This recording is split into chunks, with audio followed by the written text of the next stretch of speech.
pertemuan kali ini kita akan mempelajari tentang pastry dan bakery. Adapun capaian pembelajaran pada video ini yaitu pada fase R. Peserta didik mampu memahami isi resep serta bernalar kritis dalam melaksanakan proses pembuatan hidangan produk pastry sesuai dengan kebutuhan dan standar industri. Pada fase ini terdapat 3 tujuan pembelajaran yaitu yang pertama peserta didik mampu memahami teknik pembuatan produk pastry.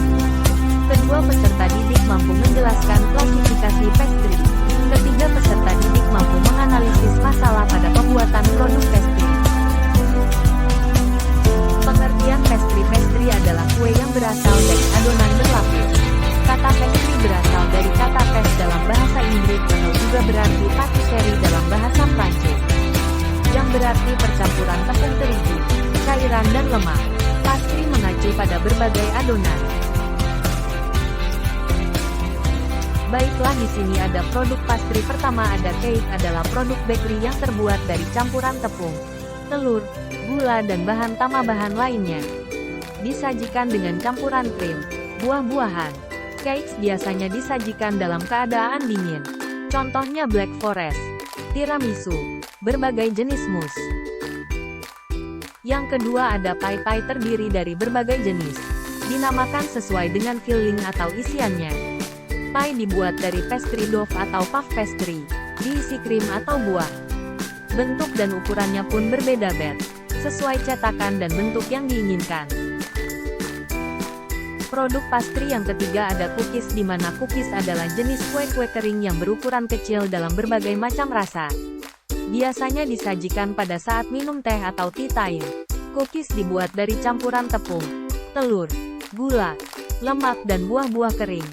Kacang-kacangan atau coklat ditambah berbagai macam rasa. Contoh cookies yaitu choco chip, almond cookies, coconut cookies dan cookies bars. Produk pastry yang terakhir ada puding, di mana puding ialah hidangan penutup yang terbuat dari gelatin atau agar-agar yang dibuat dengan cara direbus atau dikukus atau dibakar sehingga menghasilkan gel dengan tekstur yang lembut. Biasanya disajikan bersama dengan saus manis seperti vanilla saus dan saus manis lainnya dan umumnya disajikan dalam keadaan dingin. Apakah ada yang tahu kita akan mempelajari materi apa selanjutnya?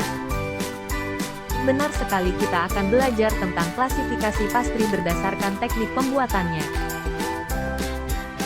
Klasifikasi pastry yang pertama yaitu puff pastry, merupakan pastry yang memiliki adonan tanpa ragi.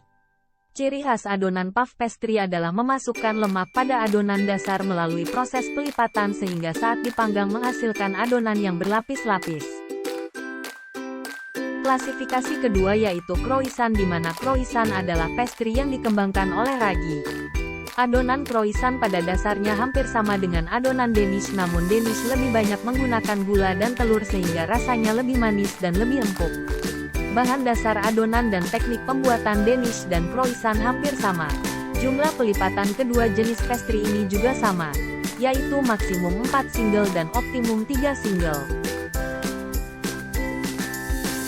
Klasifikasi pastry yang ketiga ada Danish pastry, di mana Danish pastry dibuat dari adonan beragi dan lemak roll-in dan biasanya memiliki topping atau isi yang manis.